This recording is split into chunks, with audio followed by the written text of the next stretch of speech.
नमस्ते दोस्तों, मैं मौर्य वर्षा फिर से एक बार मेरे YouTube चैनल पर आप सबका स्वागत करती हूँ। आज हम एक नया उपन्यास जिस पर चर्चा करने वाले हैं, नेट के पाठ्यक्रम में रखा गया शेखर एक जीवनी, इस पर चर्चा करने वाले हैं। आगे का ये उपन्यास जो 2 भागों में विभाजित है, वैसे 3 भागों में विभाजित है, लेकिन जो तीसरा भाग है अभी तक प्रकाशित नहीं हुआ है, इसलिए 2 भाग इसके हैं। लेकिन नेट के पाठ्यक्रम में इस उपन्यास का प्रथम भाग ही दिया गया है, शेखर एक जीवनी। जैसे शीर्षक ही दिया है, शेखर की जीवनी, लेकिन यह उपन्यास है।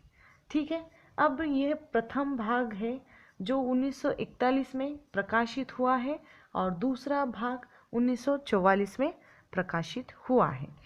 पहले हम इस उपन्यास के पात्र देखते हैं। उसमें जैसे शीर्षक से ही स्पष्ट होता है कि इसमें प्रमुख पात्र शेखर है और शेखर का ही जीवन इसमें आया हुआ है। अब हम कहते हैं कि शेखर का जीवन इसमें पूरा आया है, लेकिन मैं कहती हूँ कि शेखर का जीवन इसमें पूरा नहीं, इसमें शेखर का आंतरिक जीवन आया है। और इसमें दूसरा जो पात्र मुख्य है वह है शशि, जो दोनों खंडों में या दोनों भागों में चलती है। दूसरा पात्र है शेखर की माँ सरस्वती, शांति, शारदा, सावित्री, मणिका आदि। ठीक है, अब पुरुष पात्र में जैसे गौण पात्र में आते हैं मदन सिंह, मुसीन, राम जी। ठीक है, अब शेखर की बहन है सरस्वती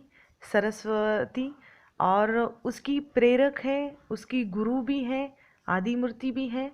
क्योंकि शेखर अपने माँ से घृणा करता है, पिता से तो वह आकर्षित है। माँ से इसलिए घृणा करता है कि वह हम कथा में देखेंगे। लेकिन उसके पहले मैं शेखर एक जीवनी के जो खंड रखे गए हैं, दो खंडों में जो भाग रखे गए हैं, जैसे शेखर जीवनी एक भाग और शेखर जीवनी भाग 2 या प्रथम भाग और द्वितीय भाग ऐसा दिया गया है। लेकिन प्रथम भाग में 4 खंडों में उसका विभाजन हुआ है। उसमें प्रथम है उषा और ईश्वर, दूसरा है बीज और अंकुर, तीसरा है प्रकृति और पुरुष, और चौथा है पुरुष और परिस्थिति। यानी ये जो 4 खंड प्रथम भाग उत्थान में दिए गए हैं। अब दूसरा भाग इसमें जो है संघर्ष, जिसको 4 खंडों में विभाजित किया है, उसमें है पुरुष और परिस्थिति, बंधन और जिज्ञासा, शशि और शेखर, धागे, रस्सियाँ, गुंजर, ये चौथा। अब प्रवेश जो पहला खंड है और दूसरा जो दिया गया है, इसमें संघर्ष। अब ये दोनों भी बहुत ही विस्तृत है और बड़े हैं, और इसमें मैं आपको बताना चाहती हूँ ये एक आत्मकेंद्रित उपन्यास है, मनोवैज्ञानिक उपन्यास है, जिसमें शेखर का जीवन चित्रित है। अब इस उपन्यास के जो विषय हैं, इसमें से जो कुछ निष्कर्ष निकलते हैं वो इस तरह है। इसमें प्रणय का आकर्षण सहज है, किशोर जीवन का वर्णन है शेखर के, विद्रोही चेतना का रूप है, क्रांति की भावना है, बाल मनोविज्ञान का भी चित्रण हमें इस उपन्यास में देखने को मिलता है। अब इस उपन्यास की हम कथा वस्तु देखेंगे, जो संक्षिप्त में देखेंगे, ज़्यादा इसको डीप में हम नहीं जाएंगे। वैसे 2 भागों की मैं कथा संक्षिप्त में आपको बता देती हूँ, क्योंकि पहला भाग रखा है, कहा जाता है कि आलोचकों की दृष्टि में इस उपन्यास का जो दूसरा भाग है वो अत्यंत सशक्त है और ज़्यादा महत्वपूर्ण है, ऐसा कहा जाता है। लेकिन मानना है कि जब तक आप शेखर के जीवन को समझ नहीं लेते, तब तक हम पहले भाग को समझ नहीं लेते, तब तक दूसरा भाग समझ में नहीं आता। इसलिए पहला भाग ही पाठ्यक्रम में रखा गया है, वही हमें देखना आवश्यक है। तो आगे का ये जो उपन्यास है, इसमें मुख्य पात्र शेखर है, जिसकी जीवन कथा इसमें चित्रित हुई है, 2 भागों में है। और शेखर के बचपन से लेकर फांसी के तख्ते पर आने तक का समस्त घटनाओं का क्रम हमें इसमें मिलता है। कथा की दृष्टि से द्वितीय भाग अधिक सशक्त है, जैसे मैंने कहा, लेकिन किशोर अवस्था की घटनाओं का वर्णन हमें देखना आवश्यक है। अब इसमें जो शेखर का जो वर्णन है, शेखर के उपन्यास 1 जूनी में उपन्यास की शुरुआत में शेखर की प्रथम भेंट या हम कह सकते हैं मुलाकात जेल की काल कोठरी से होती है, जहां वह फांसी की सज़ा पाए हुए हैं और कैद में है और अब वो मृत्यु की प्रतीक्षा कर रहे हैं। अब शेखर को तो पता है कि अपनी मृत्यु निकट आ गई है और वह अंतिम क्षण है जो अभी वह कैद में काट रहा है। अब उसकी आंखों के आगे अपने जो भूतकाल के सभी चित्र घूमते हैं फिर से एक बार, यानी फ्लैशबैक का शैली में लिखा गया ये उपन्यास है और अपने भूतकाल के जीवन के बारे में वो याद कर रहा है, हाँ? और याद करते हुए वो अतीत के पन्ने एक एक करके उलटता है और कथा शुरू होती है। कथा के प्रारंभ में दृश्यों के रूप में शेखर एक शिशु है, यानी जो किशोर अवस्था में है, और जहाँ पर उसके माता पिता भाई बहन इसकी कथा वस्तु हमें आगे बढ़ाती है। लेकिन शेखर का ईश्वर के प्रति अनास्था, जैसे दिया है ना पहले खंड में, उषा और ईश्वर, यानी वह नास्तिक क्यों बनता है, डरावनी चीज़ को देखकर घबराना, लेटर बक्स पर कूदकर डाकियों का पैर कुचलना, ईश्वर के प्रति या आस्तिक के बारे में, यानी जो कोई कुछ भी पूछता है तो वो अलग से प्रश्नों के उत्तर देता है, माँ के प्रति घृणा करता है। इस बातों का वर्णन हमें पहले भाग में मिलता है। अब इस किशोरावस्था का घटनाक्रम है कि वह एक बार देवी की पुजारी को सांप काटने पर वह जय देवी माता चिल्लाता चिल्लाता मंदिर में चला जाता है। वह जब ये देखता है उसकी वहाँ मृत्यु हो जाती है। अब शेखर के मन में ये प्रश्न उपस्थित होता है कि जो भगवान के पास जा रहा है, भगवान ने उसे बचा नहीं, यानी भगवान है कि नहीं। ईश्वर के प्रति अनास्था उसके मन में हो जाती है और शेखर मंदिर में जाना ही छोड़ देता है। अब दूसरी जो घटना इसमें आया है कि जिसमें एक डाक वाला जो पत्र लेकर आता है तो उस बक्से पर ये कूदकर उस डाक वाले का पैर ही कुचल देता है। यानी हर तरह तरह की हरकतें करता है बचपन में, आवारागर्दी, शांत बच्चे की तरह वो रहता नहीं, स्वतंत्र जीना चाहता है, उसका मन अलग अलग प्रश्न करता है। बाल्य अवस्था में ही ये जिज्ञासा के गुण उसके अंदर रहते हैं। वो पंछुओं को देखकर स्वतंत्र होने की जो तमन्ना है वो उसमें जाग उठती है।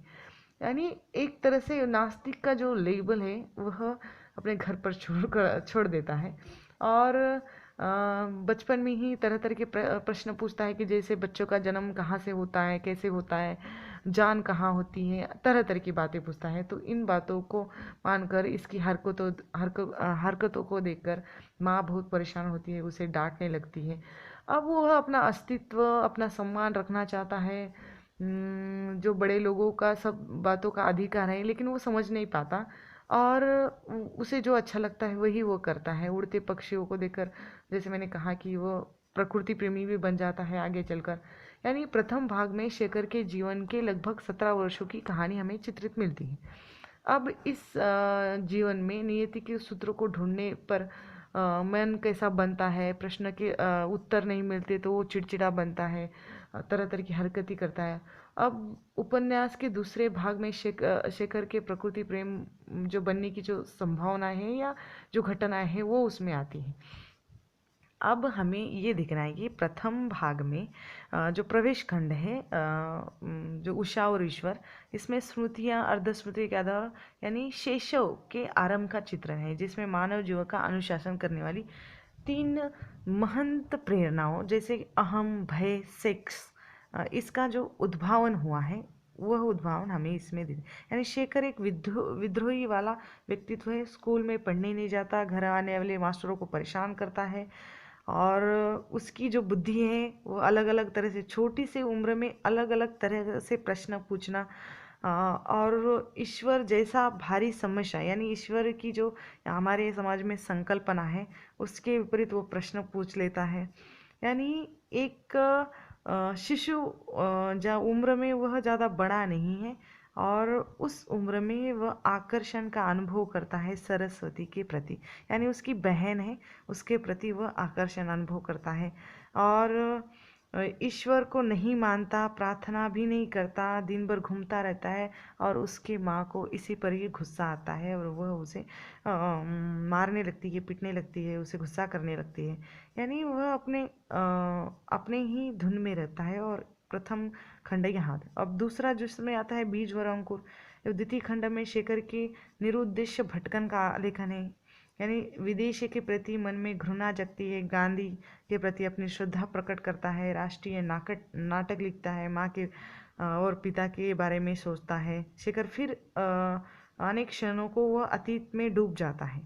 अब अछूती भूमि में नया बीज जो है उसके मन में, जिसको उसने छुआ ही नहीं, ऐसे बारे में वो सोचता है। जब अपनी बहन सरस्वती के प्रति आकर्षण अनुभव करता है, ये भी आया है।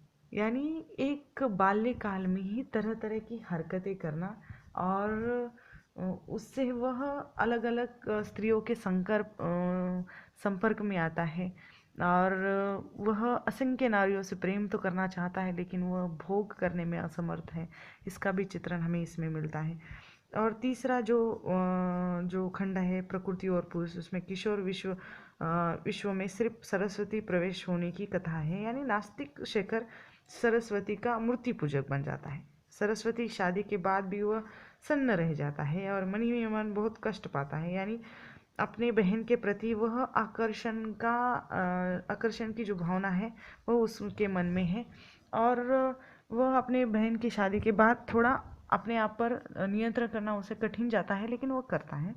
अब चतुर्थ खंड में पुरुष और परिस्थिति है। जो मद्रास के कॉलेज में, शेखर का कॉलेज है और जीवन के दिनों का वर्णन है। आयु अब उसकी 15 वर्ष की है। मद्रास जैसे बड़े शहरों में आकर उसे लगता है कि बहुत अकेला हो गया। अकेलेपन की इस अवस्था में कुमार नामक एक लड़के से परिचय होता है, जिसके प्रति समलैंगिक का आकर्षण भी उसे होता है।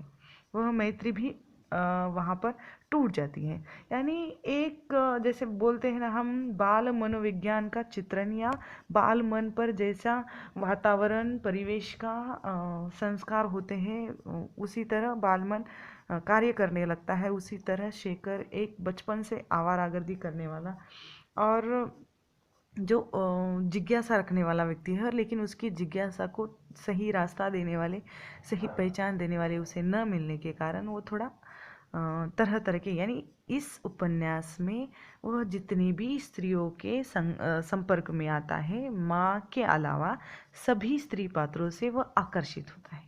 चाहे वह बहन हो, चाहे नौकरानी हो, या अलग जो जो अभी कॉलेज के जीवन में उसे जो जो लड़कियां मिलती है वह हो।